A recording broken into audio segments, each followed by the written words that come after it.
So the Minding Your Business podcast comes to you on Fridays. At least I try to come to you on Fridays. It's brought to you by the Binge Podcast Network. Check out the Binge at onabinge.com, where you can check out great podcast content from many great podcast shows. We're adding new shows. I've got some on my pipeline I've got to review. I promise I'm going to get to everybody just as soon as I can, but go to onabinge.com is where you can check out our flagship podcast, The Startup Life with Dominic Lawson.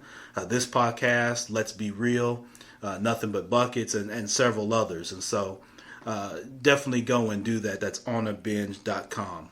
BrooksBrothersConsulting.com. I was actually just in North Dakota. Yep, that's right, North Dakota. I actually saw a few brothers and sisters up there, believe it or not. Was man. it one or was it two? Yeah, exactly. Yeah, it was more than two, actually, Okay, cool. Especially in Fargo. Okay. So it was great to see that. I didn't see as many in Bismarck, though, but, there were hotels everywhere, a lot of money going. But Brooks Brothers Consult, that's retail banking consulting. You bring me in when you feel like I can help your bank connect in low to moderate income communities with their investment strategy. And as you know, banks are well positioned to help our communities, and community banks have a focus in our community, unlike maybe some of the larger players. They have a true, authentic purpose and focus in our communities, and I want to help them do that. So if you're banking with a bank that you think should be doing more in communities holistically, right? Not just in your higher end communities, but also in some of your more low to moderate income areas where they can get involved in some investment areas righteously. Reach out to me, BrooksBrothersConsulting.com. I love to be able to do that. I work mostly in the Midwest area. Matter of fact, I'm going to Kansas here in another month. I'm looking forward to that. Just booked an appointment with a really good bank there in Kansas City. And so I'm looking forward to that. But like I said, reach out to me also with my network of private lenders. So if you're looking at not necessarily getting with your bank for your financing, you're looking for some more alternative methods to doing that, go to BrooksBrothersConsulting.com. There are links there. I've got links set up with private lenders. You can get an answer right there immediately on the consumer link. And that's for loans up to $100,000 that you can get an answer in terms of an approval right there on the spot. On the business link, it takes about 3 or 4 hours, and you can get your approvals there. So check that out. There's a link on BrooksBrothersConsulting.com. Save yourself some money, save yourself some hassle, but get the funding that you need to go do what you need to do. And make sure, y'all, as I always tell y'all, MYB, that make sure that when you get money or you're borrowing money, make sure it's tied to a revenue stream. Don't make the mistake I used to make. I used to get money and go put it into things that's overhead and strictly overhead, and then you sitting there wondering why you paying the bill and you got stuff going out the back door and nothing coming through the front. So don't make that mistake like I made. That's right. Make sure that everything that you do is tied to a revenue stream. It's got to be tied to a revenue stream. So if you're borrowing $1, it needs to make 2 or 3 or more. With what you're using the funds for. So, listen, episode 116, I'm going to introduce a very special guest. But first, what we do here is go back. Harry,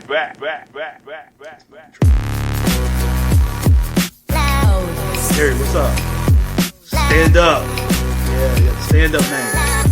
Mr. Davis, thank you so much for joining me, brother. So again, I'm your host, Champ Ron. This is the Minding Your Business podcast on Friday, November the 15th of 2019. We've got less than 50 days left in 2019. So there's less than 50 days left in this year, less than 50 days left in this decade. And I hope that you made 2010 to 2019 great for you. If it wasn't great for you, I hope that you're working towards figuring out what you need to do. Shout out to everybody that is thriving in your business. Shout out to everybody that's looking to try to figure it out. We've all been there, and that's what this podcast is here to do, to help you level that up. Shout out to everybody that is on Spreaker.com live that's listening. Shout out to you that are listening to the recorded podcast. Shout out to everybody here on Facebook Live. Excited to have you guys on. And I wasn't on last week. Like I said, I mentioned earlier, I was in North Dakota. Man, you thought it was cold here in Memphis. The high last Friday in Bismarck, I think, was -4. When I was there, -4. That's why you can see a whole lot of brothers and sisters there. But there's a whole lot of money going on up there because they drilling, they mining, they doing all kinds of stuff. And so, I saw the money almost, riding up and down the street. But no, definitely thank you all for holding things down on last week in my absence with not coming with an episode. But we're here again today, and let me introduce my guest because, I'm big on, you guys know MYB that I've had guests from local to regional, national, and even international guests on this particular podcast. And I was excited when my brother here, agreed to be able to come on the podcast because I've always admired his tenacity, and I was always known as somebody that had a tenacity towards doing things. And when you see other people that have that same kind of focus, tenacity, it stands out. It's kind of like when you play ball and, you see the guy on the other team or across the team and he's like, man, that guy goes hard like I do. You know what I mean? And so I met this brother, some many years back through actually another great brother of ours, and seeing how he maneuvered with his family, man, and how he maneuvered in business and took the punches, and that sometimes industry can bring to you, or just times, and a lot of times people with that kind of tenacity, not only do they last but they thrive, because they're able to kind of reinvent themselves and kind of keep it moving. And that's what I've seen this brother do, over the years. And even though we may not speak every day or things like that, man, you can kind of get that energy from, a brother that's out here doing things and doing it authentically. And so, it's not about having the biggest name or the biggest this or that. It's just, are you consistent and do you deliver? And I've seen this brother and his family deliver for people, man. And I think the biggest thing that you see with people is, when someone comes in and says, man, yeah, I did this through them, and man, it went well. This is what happened. And, that's the best testament you can get with your business, man, is when people recommend it and say, man, you need to talk to Reginald, man. I can't tell you how many times over the years people say, man, did you talk to Reginald? You know what I mean? And that's where, people just don't say that happenstance, man. When they want to connect to a resource, they're going to recommend it authentically. And so, man, I've got my brother, man, Reginald Harris with Harris Realty Services, man. So, listen, I was excited to be able to have you on, brother. Thank you so much, man. Appreciate it. And we're here live in his office. It's a beautiful office here in the Memphis area. And you guys should go check out Harris Realty TN. .com. Yeah, make sure I got that right. HarrisRealty10.com. So HarrisRealtyTN.com for your real estate services. So, man, what's going on, my brother? I'm doing good, man. I'm doing good. If I would have known we were going to be on Facebook Live, I would have went to the barbershop this morning. Oh, no, man, you good. But we're going to make it. Yeah, we do raw on this show. Yes, sir. Yeah, we definitely do it raw. So and then today is my golf day. Oh, is okay. So we really got to get going because my brother's got the tea time. No. It's a little too cold out there today, so we're not gonna make it today. Man, no doubt about it. So, man, again, I appreciate you jumping on with me, man. So take me back a little bit. All right. So we gonna start, kind of, from the back, and then we're gonna bring this back. How far do we go back to, selling turtles? Nah, man, we're not gonna go back that far. Okay, don't go back that far. No, we're not gonna go back. Selling candy in the school? We're not gonna go back that far, man, because we're gonna be here a while. All right, because I already know how them stories they line up. Yes, but kind of take me back to the time when you first kind of considered getting into real estate. What led you there? Reginald, why real estate? There's a lot of different things you can get into, a lot of different things people get into. So, what was your story getting into it, and then why real estate? I do think about that a lot. My parents got their real estate license in the 90s, my mother and my father. And so in high school, they were showing properties. And so, I went to college. When I graduated, it was understood. Son, you getting your real estate license. So there you go. Even though I got a degree in psychology, I went out and got my real estate license that summer. And at 22, I was selling houses. Yeah. So, again, it's kind of one of those things where, like, if my dad was an electrician, I'm gonna at least know how to, put a socket in. So, so it's that kind of thing. And then it just kind of, took a life of its own. Like, I really started enjoying it. And so, that's, 17 years later, that's why we're here. There you go. So. And so, man, that reminds me of what Frank Lucas's mom said in American Gangster when she told Denzel's character Frank Lucas about him being an influence on his brothers. That's she right. Said, hey, that's right. Your brother had been this. You do that. So you need to grab him. No, go ahead. Okay. So we're here live with my brother Reginald. So he might have to step out to handle business. That's what we're doing. We're minding the business. So we're actually doing. So we're not in no fancy studio. We're here in the conference room, and it's authentic business, baby. That's what we do. But yeah, so when you said that, it brought back that memory from the movie of when she told him that, hey, if you had been a carpenter, your brothers would have did That's that. right. That's so right. that legacy is what she's teaching them, and so 22 years old. You start selling properties. Do you remember your first property? Oh, absolutely. I sold. It was a house on Grenada Street. Okay. Grenada was my first sale. It was a halfway burned down house. Okay. So I sold it to an investor. So that was my first sale. And after I started seeing those checks, right, I was like, I can do this. You remember what you did with your first check? I can remember what I did with my first big check. Right. My first big check. Matter of fact, it almost scared me. Like the first house that I flipped and sold, it almost kind of, I was like, are y'all sure? Like I didn't say it out loud, but I'm looking. I was like, are y'all sure? Man, look, because I had never seen like $100,000 in an account with my name on it. Right. That was a big deal. Yeah. That was a big deal for me. Yeah. So went and bought me a pair of shoes.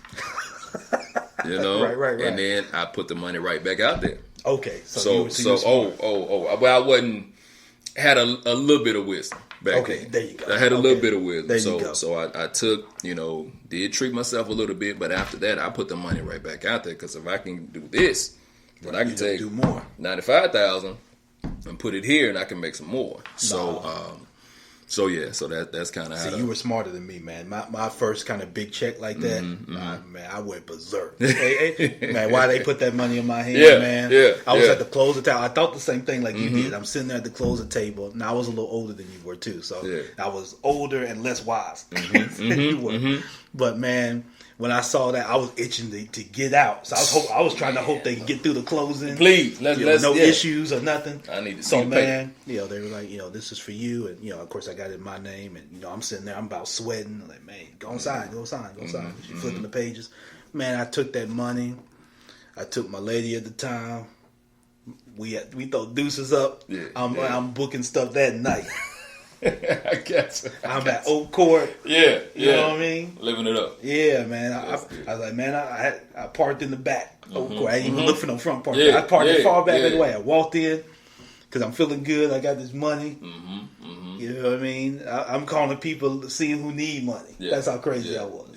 Hey, man, you need, I know you called me the other week about needing something, you need 500. So I'm just feeling good, just being the guy. You know what I mean? Then I look, like, man, what, I pay a few bills, I'm doing some stuff. All that. Man, quickly. Understand me? Yeah, I was like, quickly. I ain't do nothing but a few things. Man, that money was gone. So I know, like I say, I'm glad to hear that you was a little wiser and a little bit further advanced than I was, man, because I went plumb crazy with mine the first time. But I learned valuable lessons in absolutely, just money management and how to, keep things, even when you're doing well or you get off to a good start, how to, like you say, have some knowledge and some wisdom and that sort of thing to build the business. Because I was thinking transactionally. You know what I mean? So you do your first property, Reginald. I imagine you're doing more. How do you get to where you start your own business as far as Harris Realty Services? So my parents were with Century 21, right? Okay. And then in the 90s. And then in 2001, that's when they started Harris Realty. Okay. And so I was in college. But when I got out, of course, I got my license. 3 years later, I get my broker's license. And then at that point, I kind of took over as a principal broker and then kind of, really started, running full speed ahead. Building. We got a new office. Remember that's how we met. Right. And that was over on Kirby Whitten. On Kirby Whitten in Bartlett, right. yeah. So, and that was a big deal too. Yeah, that was a big deal too. And just since I'm on your podcast, let the people know. I don't know if I can mention the name of the bank or not. Yeah, you can. But at Regions Bank, nothing moved unless Ron Brooks said it was okay. Oh, okay. So Ron Brooks said it was okay, and they gave me my first commercial loan. Yeah. To buy my office in Bartlett. So that was a big deal. Yeah. That was a big deal because to do a company, people that know in the finance and commercial purchases that it takes more. Right. It takes a lot more. So through Ron, my brother Vernon, we were able to VA. That's right.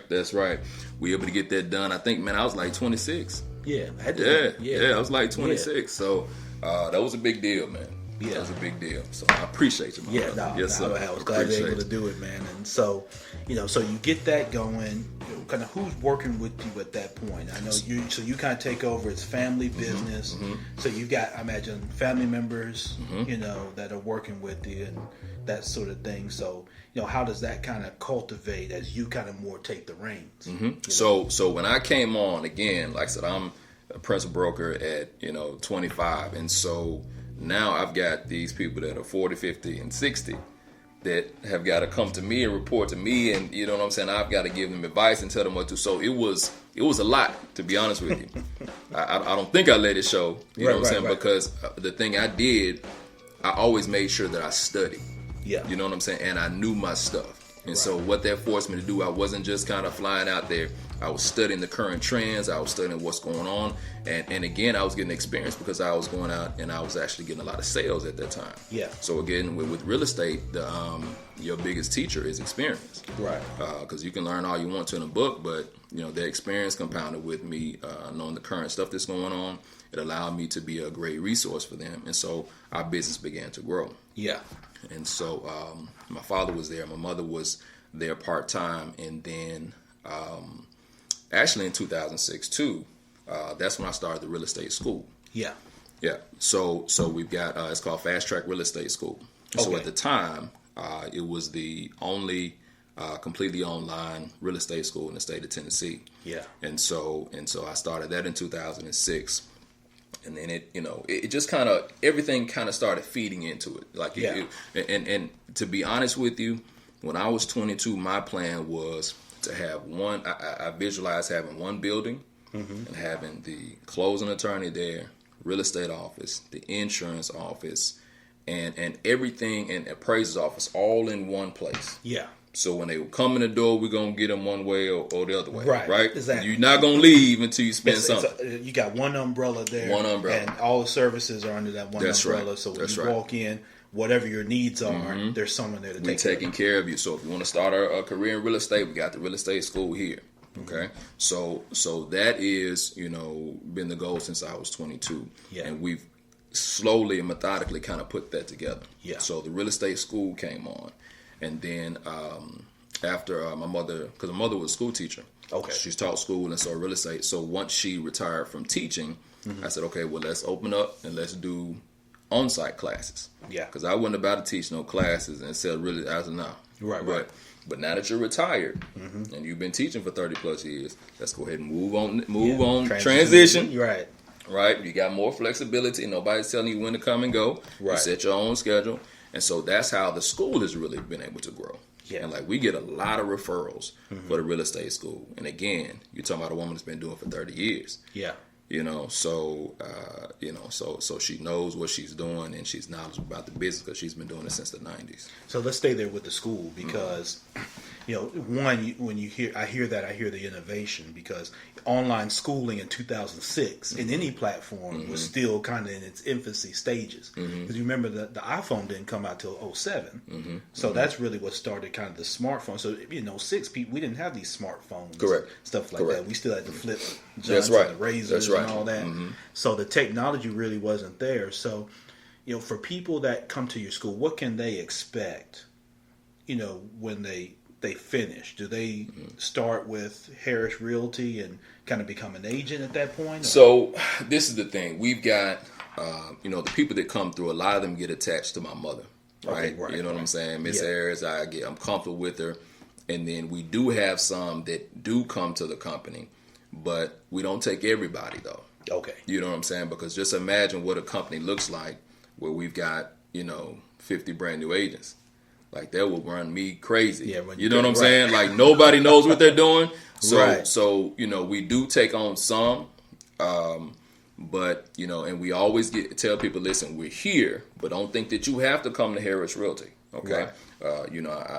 I sometimes I'll walk in there and I'll introduce myself, but it's not so much a sales pitch saying you got to come here. So we don't do that. We give them the choice. But again, when you have new agents, it takes more time, more energy. And so, we do have a decent amount of new agents, but we do have a lot of seasoned too. So it's kind of about half and half now. Half and half, yeah, exactly. And so when you bring on a new agent, what's kind of the DNA of someone that does well as an agent? So it has to be, there has to be some innate stuff there. Like you have to have an internal motor running, like, you know what, I'm going to do this. I'm going to make it happen. Yeah. So a little bit of that has to be there. So when I'm doing interviews, I've got to see some of that. Yeah. Otherwise, I don't want to have to drag you along. Right. Because it's already, work breaking into a new industry. Yeah. Because there's a learning curve. And then everybody that you know needs to know that now you sell real estate. So it takes work. To get there. So I've got to see something in you for me to say, okay, well, yeah, come on, join the team. We can make it happen. Because you have to be a self-starter. A lot of times, people have been working for other people for so long. Mm-hmm.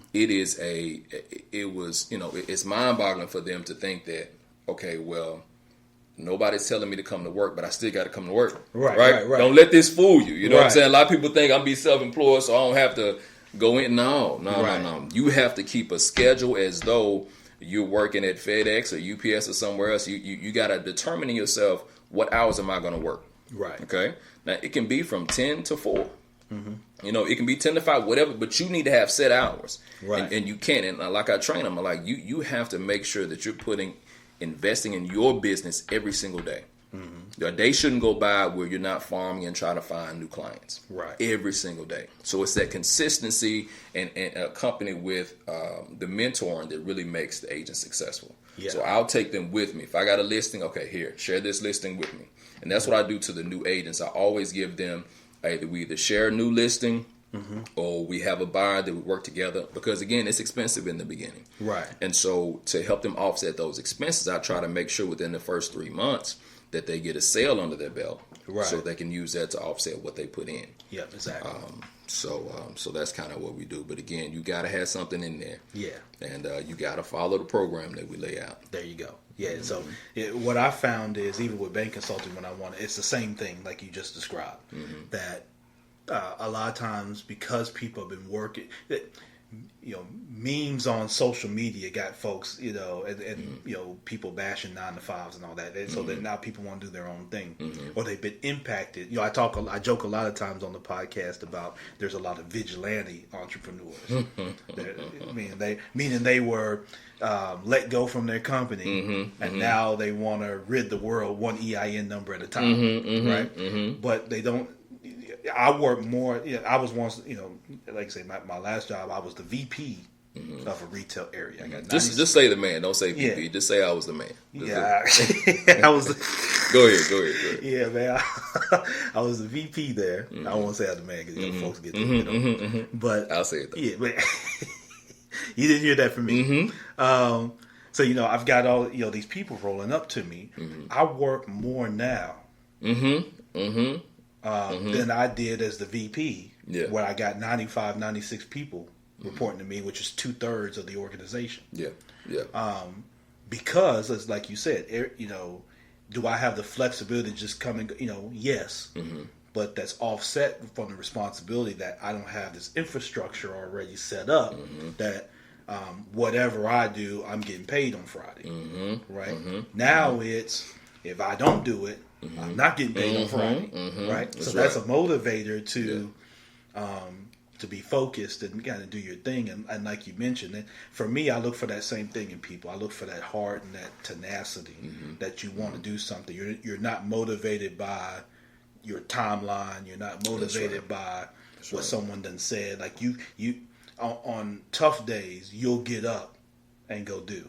You know what I mean? And it don't require you calling them and berating them, or you got to show up at their house. Or, you know what I mean? Like you got to have that natural.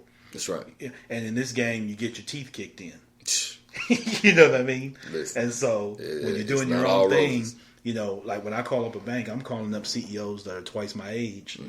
You know what I mean? That are in other states, Tennessee.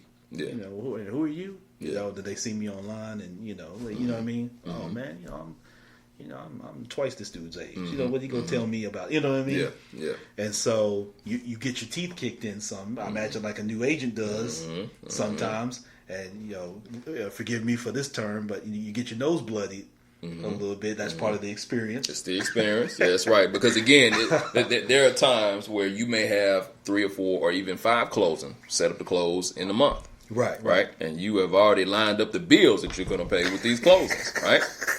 And then, Leroy buys a Cadillac the day before closing. Right. Somebody else quits their job and said, "Oh, I didn't know they were going to check again." Yes, baby, they're going to check again. Yeah, the mortgage company going to check again. So all these things are happening, and your bills are still there. Right. And these folk are literally playing with your money. So you have to be able to withstand and persevere through that kind of stuff. Learn from it and understand that, I can't have all my stuff in one basket. Right. You know what I'm saying? And on top of that, one thing, I don't know if people believe in God or not, but being self-employed, you gotta pray. You gotta have a level of faith and pray to God and consistently believe that things are going to work out. Yeah, no doubt about it. And so, as you're building, kind of teams, and you're building the school, and you mentioned you do this in 06, all right? So now 08 happens for all of us, right? Yes, so sir. you know where I'm going. Come to Jesus time. Yeah, so what did 08, 09, and 10, I guess, how did it impact you and your business? And then particularly for you, because then you've got a family-owned business, which is different. See, some companies, real estate is one thing. When you're going out there with people, you don't really have the only relationship to you is the business. For you, you've got relationships that are even bigger or even outside or transcend the business. And then you have that environmental impact of that Great Recession, or whatever they want to call it. So walk us through how that impacted you and your business, and kind of how you came out of that. To be honest with you, man, and I tell people this often, I thank God that it happened. I thank God it happened when I was 28 rather than 58. Right. You know what I'm saying? Right. But it really changed me, though. Because just imagine, I jump into this business, the market is rolling, I start figuring some things out. Yeah. Man, I'm bringing in, $350 one year, $400,000 next year, and I'm 26 and 27, right? Yeah. And so I remember it clearly, 2008, beginning of that year, I had a little bit over $100,000 in my account. By the end of that year, man, it was negative $100,000. Yeah. You understand? Right, I know. And it just went so quickly, because what happened, I was like, man, it's like somebody turned the water off. Right. Because the money was coming so easy, and all of a sudden it just stopped. Right. So what that did, and again, it was a humbling experience, and it allowed me to kind of readjust and refocus on my priorities. Yeah. And it really ended up, and I'm saying come to Jesus, but that's really what it was, because I prayed more then than I prayed probably in the whole 39 years of my life. Right. Because it was serious, because I've got people that I'm responsible for. Right. Exactly. You know what I'm saying? I got payroll. I got all these people, because I got other households that are accountable to me. You know what I'm saying? So what I had to do, I had to really, regain a real focus on God, and making sure that I understand that He's my provider and not me being the provider. There you go. And so when I came to that point, it did take a couple years in that journey to kind of regain my footing. Right. So it wasn't probably until the end of 2010 when I kind of started picking up a little bit more. Yeah. And what I learned in the process was, just like some race people, they say never again. Right. Just like the Jews said never again. Right. That's why I said never again. I said never again. And so what I did when all these houses were foreclosed, I went through and I started working in the foreclosure business. Right. So exactly. I started a company, and we had 100 yards to cut every month. and they had to be cut twice a month. Right. So I worked with the banks, and now I was beginning to pick up. Right. Right. So I had guys out boarding houses. We were cutting grass. Look, I had your lawn service with no lawnmower. Right. we gonna make it work. We're gonna make it work. You're gonna find a way. We're gonna find a way. So in that time period, after I shook myself off, right, I said, Lord, what in the world am I gonna do? Yeah. And so, when it's not going good, it's going good for somebody.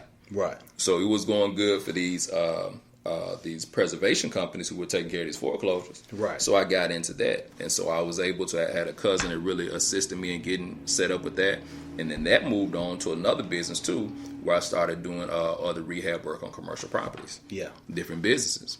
So it produced something else. It produced another stream that still exists today. Right. And so again, that's why I said it's the best thing that could have happened to me, because now I've got things diversified, so that God forbid, something happens in our election or whatever, right, and the market drops, I've still got things in place where my family's still going to be able to eat. Right. And so, and it's strategic, but it's looking for the opportunities. Right. You know what I'm saying? You have to continue to look for the opportunities, and not saying that you actually have your hands on all these different businesses, but being invested in them. Being invested in them. Right. And let me, I'll share with you a little bit of inside what happened from the bank standpoint as you were going through that. Because keep in mind, and you remember, I was at the bank, and then I had started doing some investment stuff. Shout out to my guy Mike Simpson, who played ball with AAU ball coming up, and me and him was running around. We was doing, and I was,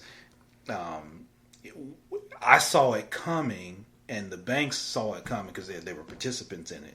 So one of the first things that happened, man, was I had a customer down in Florida, matter of fact, in Orlando, that was really super leveraged. Like he was making a ton of money, but he was leveraged. He had a mortgage on everything that he owned. So this dude had like 25, 30 properties. He's got this rent roll. He's making money, but he had all these properties in his name up and down his rent roll. Oh no! So you know what happened? So the first thing that you had the things that happened in the news, but it was guys like him that were barometers for me, because when I could no longer lend him any more money, because what happened is the bank started what used to be they'll do 90% loan to value, drop to 80. Then I'm getting calls. Hey man, I can't do. You know what I mean? Yeah. 80, I can't do nothing with that. Significant. Then that dropped to 75. Then dropped to 70. Yeah. Then they got rid of the product. So you already know that's, what I mean? They did, yeah. So what happens with the banks is they're kind of feast or famine. They operate on the bell-shaped curve in the extremes. When things were going real well, man, I could do a home equity line on a doghouse. 405. You know what I mean? Like literally, your dog could walk up and I could probably give 110% loan to value. Man, I forgot about 110%. We did used to have that. Yeah, you remember First Tennessee had where you could do 110% of the value. You could, man. You could do an equity line, and you could do the 80-20s, where you could buy, use a home equity line to buy almost the whole property.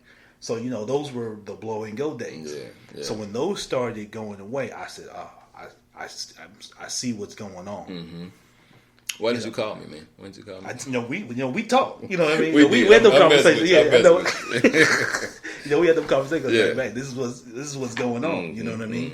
And so the banks were siphoning off their end. Me, I was kind of in the same thing. Like married, kind of young in the marriage, doing some things, working, sole breadwinner, but then I'm leveraged. You see what I'm saying? So then the effect of it hit me was that, you start having the job loss thing. So that came in swift. Boom. Yeah. All of a sudden, people that are hourly got their hours cut. I remember getting calls from, had a property in Raleigh, man, and guy, he was forthright. He said, man, I went from 40 hours to 32, just like that. And then from 32 to 28 and blah, blah, blah.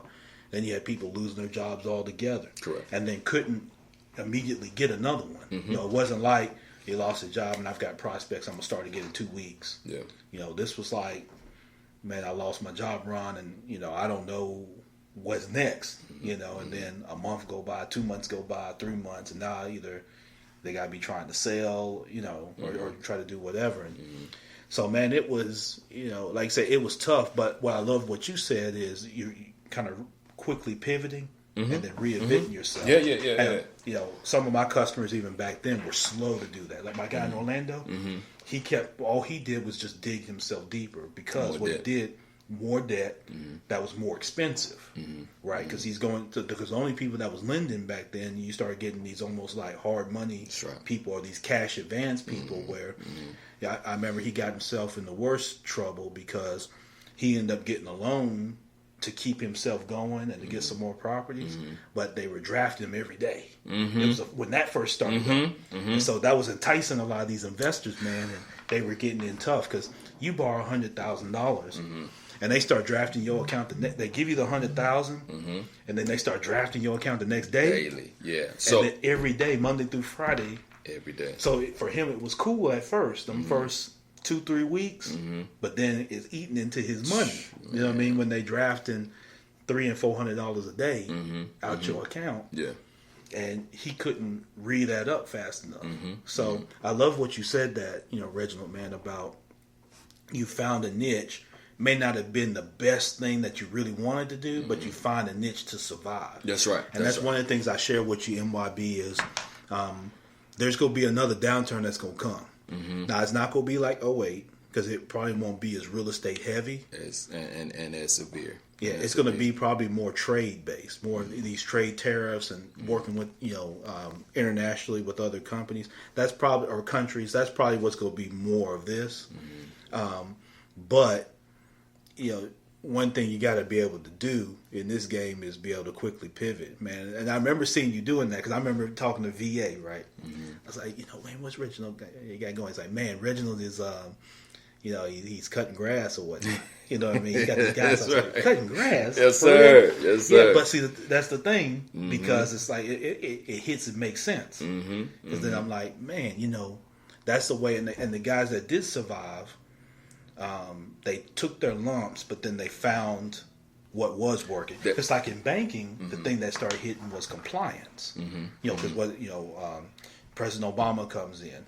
You know, you get the CFPB and all these. You know, Elizabeth Warren starts putting this stuff in place, and you had Dodd-Frank and all this stuff. So there's all this compliance on everything. You know, which was wearing people out. Banks was getting hit. Businesses are getting hit because they got all this extra paperwork. So I kind of found a way to start getting into some of that outside of just lending, because nobody's lending. So, like you said, part of my survival was, let me help you on this compliance side. Understand these rules and regulations. Let me specialize. Where you can kind of get around it and where you can streamline it so you can get back to driving revenue.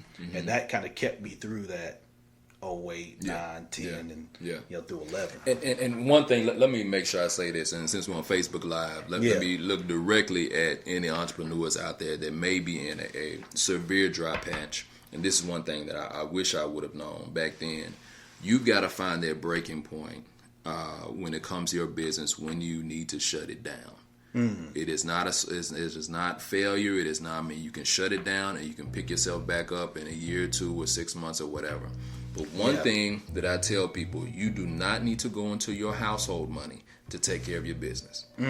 So the reason that it hit me so hard was, in my mind, I'm thinking, okay, I've got all these responsibilities. I got to take care of all these people. So I'm using money from my house to take care of my business, but it should not be. Right. It should not be, because again, I don't need to make my people at home suffer, because this business, which is its own entity, is its own animal. Right. That animal needs to take care of itself. Yeah, exactly. So again, you know, if things did get severely bad, I mean, I love you, but we'll shut this thing down. Right. You see what I'm saying? But before I'm taking, you know, food out of my kids' mouth, that's not going to happen. You know, because again, you know, you have to have a level of humility, and you know, you just gotta met like I was 26. Range Rover, Lexus, you know, all this stuff. Right. And so now, what are people gonna think when, you know, I don't have this stuff anymore? Right. Right. So it pulls on you a little bit. Right. It pulls on you a little bit. So what I had again, what it taught me is a huge level of humility. And not saying I was too swagged out back then, but anyway, it taught me a level of humility that I'm not concerned about what anybody thinks. You know what I'm saying? I don't concern about, how you see me or whatever. I've got to take care of my family. There you go. You know what I'm saying? I'm looking to try to put my people in a position for generational wealth. And so that's really my goal. I could care less about, the trappings, and really at the end of the day, stuff is toys anyway. Right.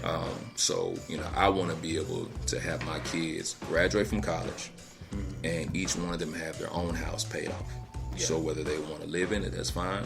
Or whether they want to rent it out and take the money and do something else, it's up to them. So, for each one of my 3 children, that's what's going to take place. Yeah, there you go. And so working your plan, and our guest today, Reginald Harris with Harris Realty. That's harrisrealtytn.com. So Reginald, let's transition from, you had everything that happens in 08, 09, 10, that sort of thing. You come out of that, right? And you got the scars to show for it, right. As we all do. And so walk me through kind of what's brought you, to here today as, apparently the economy rebounded. It has. Absolutely. Thank the Lord. Yes, it has. Yeah. And, and you had reinvented yourself. So walk me through kind of that pathway of your business to where it is today. So when you talk about reinventing yourself, what I have really begun to do over the past 3 to 4 years is work myself out of a job. And I say that a lot of times people, self-employment is so glamorous, right? Right. But they don't have a long-term strategy that removes them from the picture. And so and of course, had I known this in the beginning, and let me look at the entrepreneurs again, had I known this in the beginning, I would have restructured the way I did things. Yeah. And so each one of us, you're a business owner, you have something that you're great at within your business. Right. Okay. You need to focus on doing that thing. And then you need to delegate the rest of it and find other people and train them up to do the other things. And you just do that thing that you're best at.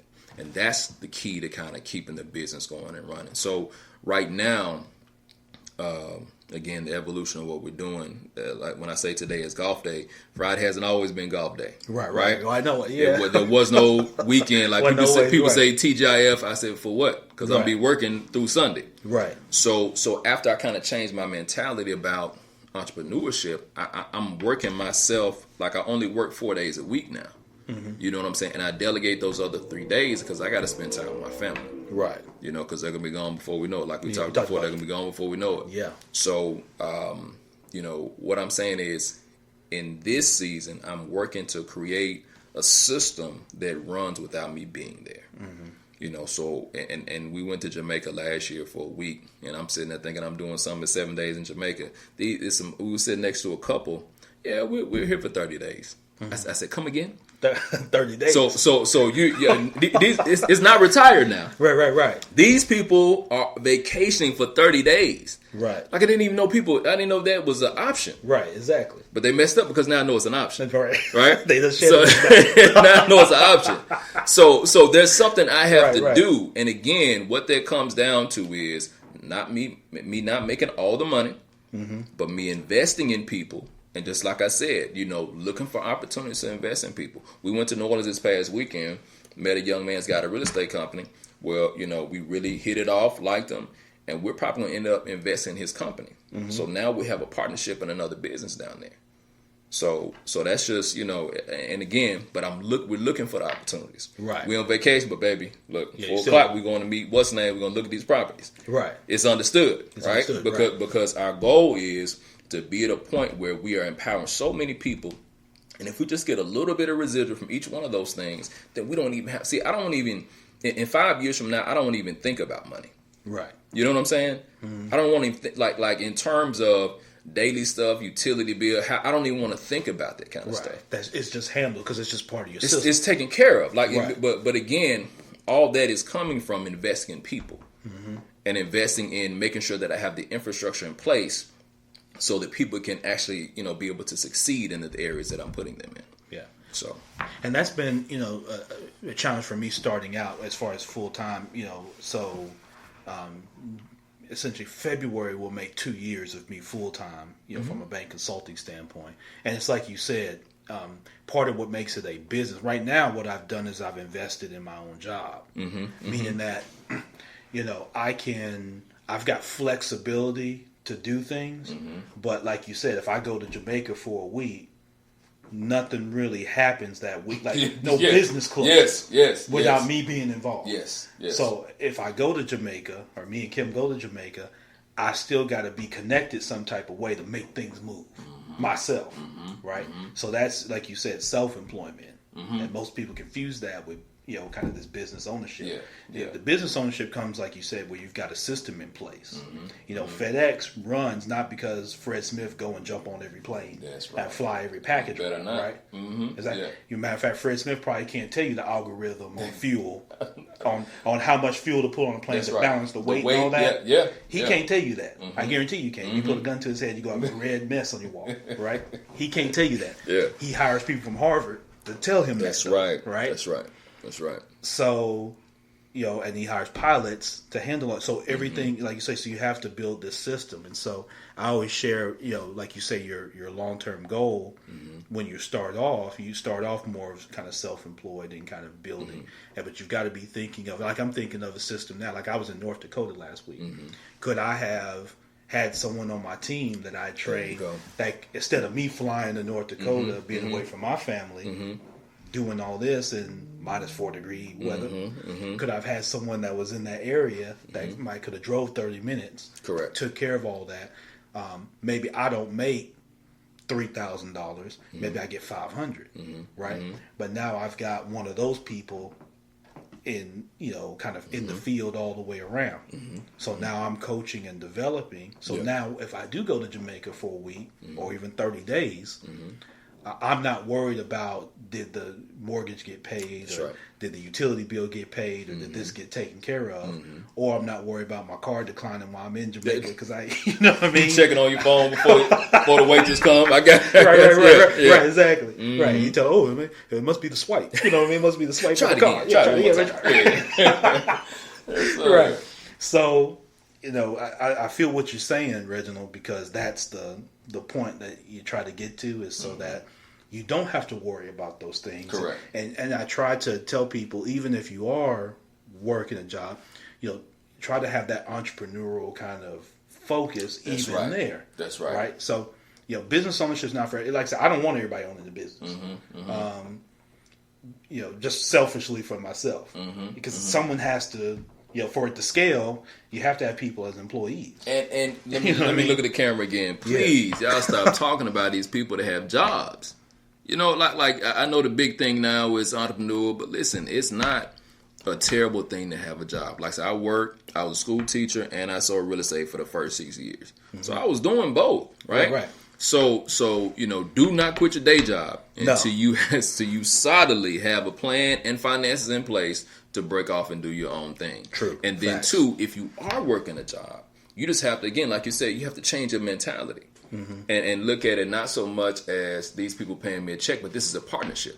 Right. I provide a service to them, and on Friday, I expect for them to provide, income for the service that I provide them. Right. And again, like you talked about the vigilantes, the vigilante entrepreneurs. Right. It's dangerous. It is. It's dangerous because, again, you have to make sure that you're sowing the right seeds. Because if you become that person that's always bucking the system, always talking about the manager, talking about the boss, and now you become entrepreneur, what kind of seeds do you think you have out there? Right? Exactly. Seeds of discord. Okay? Right. So you have to be a team player, even when your team leader is not the person or the people that you think they should be. You still have to invest those things of being submissive. Of course, not when I say submissive, I'm not talking about losing all your morals now. Right. I'm talking about following through, even though you're having to do things that you don't think it should be done this way.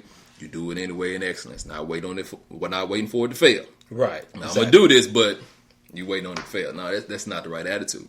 Right. Because if you're going to be in leadership, there's going to be times where you're going to have people under you. And what kind of seeds have you sown prior to getting to this point? And the thing is when you're on a job, it's about learning, right? So I always apply, like if you're at one of these large companies, right, and you're at work, even if you're at work right now, you should be, when you go through these training classes, they're the equivalent a lot of times of university credit level classes. And they're free. Yeah, and you're going for free, right? So when you go, that's a great opportunity for you, one, to keep that manual. I can't tell you how many, things that I've kept that are high level, 6-figure, attorney approved, true blue documentation. That's good. That I've got through going through training classes at whatever bank or financial institution I was at, and asking the questions of how does this process work? Like, how did this process come about? So, I tell people, for example, if you're in a meeting and your company is doing something, they got the new widget or the new whatever, you need to be asking the questions of how that came about. How was that voted upon? How did that? Because a lot of times as an employee, you're on the initiation piece of it. Everything's been vetted out. Now it's go sell it, or go position, or go market it, right? Or go write about it, or do whatever. So asking the questions that go back before it gets to your level of who kind of originates the idea, how's the discussion, who vets out the cost and expense, and how all that gets before it gets to you as the employee. And then also ask the question of where are not so much the loopholes, but where are we exposed? It's just like in sports. In football, basketball, you can't cover a whole court or a whole field. You've given up something. Yeah. Even the best defense is giving up something. Best defense in basketball, if you rotate that ball enough, someone's going to miss an assignment, someone's going to get beat off the dribble, someone's going to get caught one-on-one in the post, whatever it is, right? So, find out, where the gap is. Where are we exposed? What did we not do as well as it comes with this? If you're Apple, you say, okay, we got the iPhone. What's strong about the iPhone? Where are we exposed where Samsung or LG or someone else can get us? Or maybe it's not in the marketplace.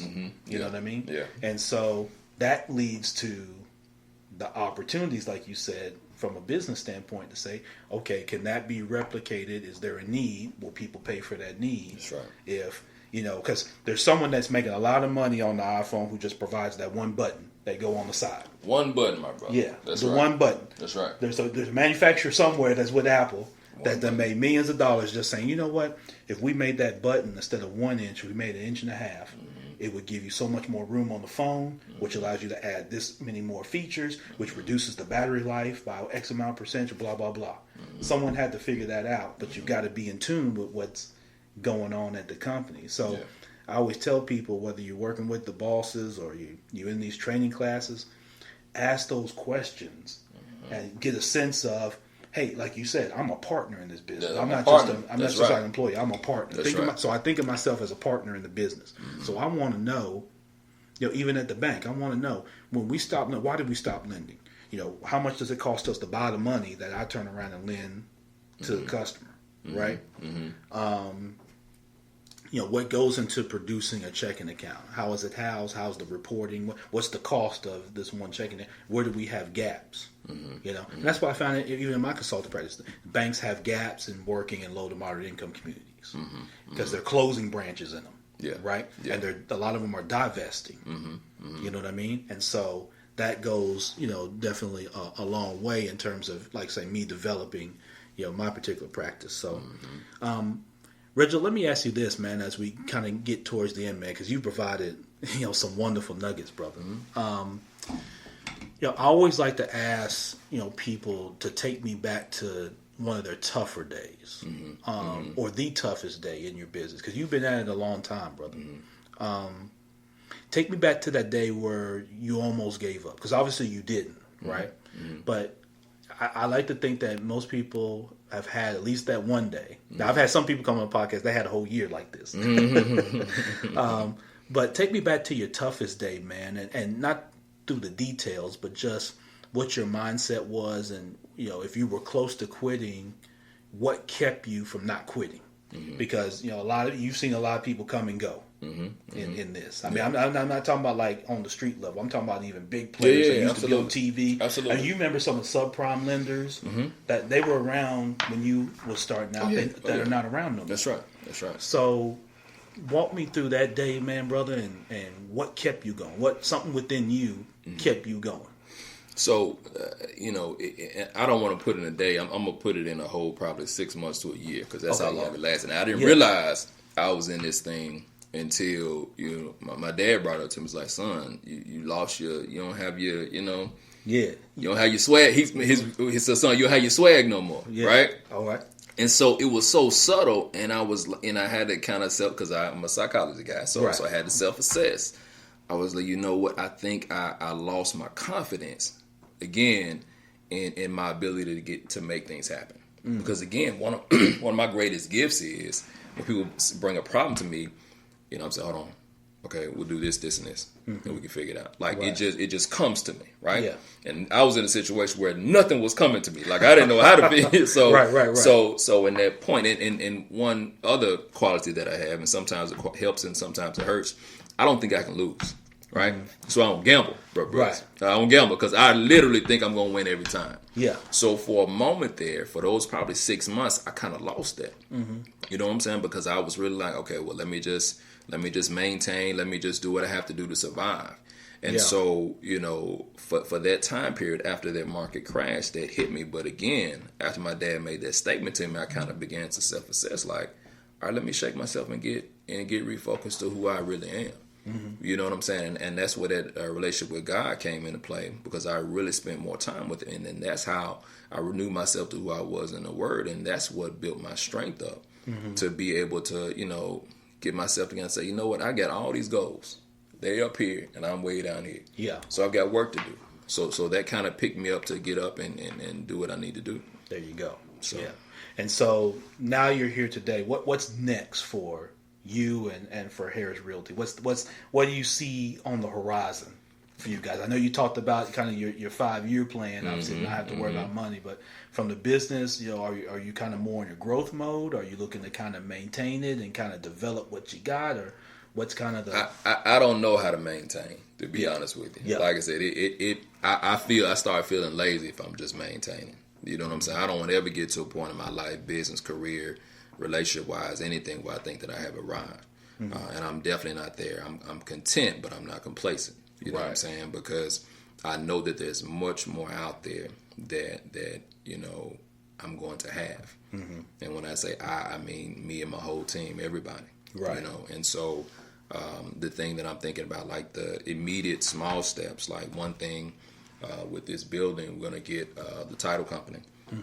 So I'm looking for, let me look this way again. So any young attorneys or attorneys that are looking to, do something on the side, well, we want a title company. And so I don't have to own it, but, want to have some kind of partnership so we can have everything in-house in here in Cordova. So that's one thing that's going to be added to the piece by 2020 is my plan. Yeah. And then just making sure we show up and make Harris Realty the place that people really want to love to come work with. You know what I'm saying? That's one thing I did. I mean, we redesigned the office. We redid our technology stuff because I was like, I want to create a company that I would want to come work for. So we restructured like the compensation plan, made that competitive and matching other companies. So when people come in here, there should be no reason outside of them not liking, the way I smile, right? Right.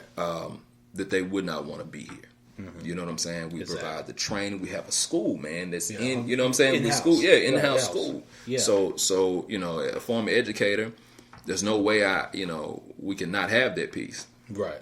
Because it's important to the success not only of the client, but success of the agent. Right. So as far as, the next steps, man, is really, I've been working 4 days now. Yeah. Possibly getting down to 3. There you go. You know what I'm saying? Right. And delegating those other days to allow other people to be successful. There you go. And again, getting to the point where I can literally be gone for 30 days. Yeah. And only have to respond to a couple text messages on big stuff. Right. You know what I'm saying? So again, building those teams, getting the right people in the right position to be successful for them and for us. Yeah, definitely, man. Well, man, as we kind of conclude, man, listen, I got to thank you for this time, man. Because, I hate to cut in on golf day. I know it's kind of cold outside. I had to cut in on golf day to do this podcast. I'm not going to golf day. I appreciate, what you've been for me over the years, man, which is someone that, be able to bounce things off of, be able to see and be inspired by what you're doing. You know what I mean? And I'm the kind of guy, I don't, some people have to be inspired only by people who've got a ton of likes and followers and stuff like that. And there's nothing wrong with that. But I get the same information, if not better, from even just people that I've been able to walk, alongside, shoulder to shoulder, man. So I appreciate you in kind of that mentorship role, for me and for others that we know. And, definitely wish you the best personally and professionally, man. Everything for your business. And I encourage everybody in NYB to connect with Reginald. And they can do that through harrisrealtytn.com. There's a whole contact form. You can learn more information. If you happen to be an existing agent and you're looking for kind of an evolved platform, this is an opportunity. If you're looking to break into it, again, you got to come with the heart, because Reginald's he's gonna know if you don't have that heart. So you don't come with any kind of tenacity. You just playing, and you just want to be able to go home and tell your mama you're doing something. That's not going to be the thing. You got to have a drive motivation. That's right. To get on the team, but you can get on the team if you bring that. So, man, listen. Thank you so much, man. I appreciate you taking time. I probably taken more time than I needed to with you, man. But you got something else for me? One quick thing. Like I said, I didn't know I was going to be on Facebook Live, and I got this Morehouse T-shirt. Yeah, on. I know. If I was going to ask you about that.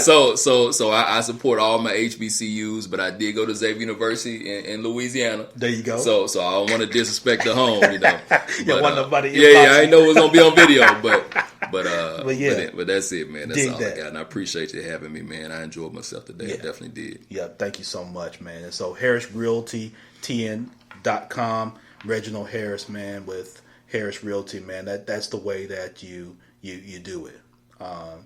Family owned, but expanding, and understands how to navigate out here, man. So, if you're interested in connecting, you should do that. And I tell you, NYB, you got to build your network out here. You're not on the island, and people are willing to help you, but you got to present yourself. That's right. Okay, people can't read your mind and go find you on an island to come help you out. So if you need help, we're all here to help, but you got to present yourself, and don't be timid and scared, because if they come get your stuff, you're not going to be. You're going to be screaming, right? So be ahead of all that. So, man, I thank you all so much for joining me on this episode. This has been a fun episode, as I knew it would be, but very informative and insightful at the same time. Subscribe and listen and share. All the major podcast platforms is where you can find us, the Minding Your Business podcast. And this is episode 116 that we're concluding. Yeah, 116, it's man. Big deal, man. We're moving right along, man. And if you're interested in being a part of the podcast, you like it, you don't like it, you want to see more, email me, Ron at themybpodcast.com. That's Ron at themybpodcast.com. If you're interested in being on the podcast, podcast marketing is continuing to grow. It's a great way to when you're looking to launch your business, or if you've been in business for some time, podcast marketing is a great way as far as being a guest on podcast. If you want to be a guest on this particular podcast or any of the podcasts that are on the Binge Podcast Network, again, email me, Ron at themybpodcast.com. I do respond. I don't have any bots or anything like that. I ain't to that point where I got a computer answering for me. I will answer your email, and I will respond accordingly. So, listen, everybody, enjoy this weekend. There's a whole lot going on. I don't get into a lot of stuff with all the impeachment talk and all the, this that's going on. The James Wiseman stuff at the University of Memphis is crazy, but it's going to work itself out. All those things work itself out. What you want to do is you want to stay focused, remain steadfast, be the very best for yourself and your family and your community. And if you do that, you're out here winning. Every day that you get up, you're the very best you that will ever exist. So you make history every day, because you're the very best you, right? And so go be that for your friends, for your family, for your community. And again, reach out to us if we can be resources. All right? Champ Ron. Hey, Miss Nidra. I see you on there. Oh, yeah, Nidra Red. She's another one out there, boy. Nidra Red. Yeah, you hear me? Ready team. Yeah, that's royalty right there. That's right. So, when Nidra. She got the rose petals. She like Prince Akeem. Nidra all around. And she got rose petals ahead of her. That's right. I was in diapers when Miss Nidra was doing it. Oh, man. Let me tell you. Man. I was I still, I was eating animal fat. You know what I mean? That's how far back Nidra goes. That's right. She's still kicking, still doing the thing. So. Shout out to everybody again on Facebook, Spreaker, everybody that's listening. Again, we're wrapping this up. Champ Ron, Reginald Harris. Y'all go be great, man.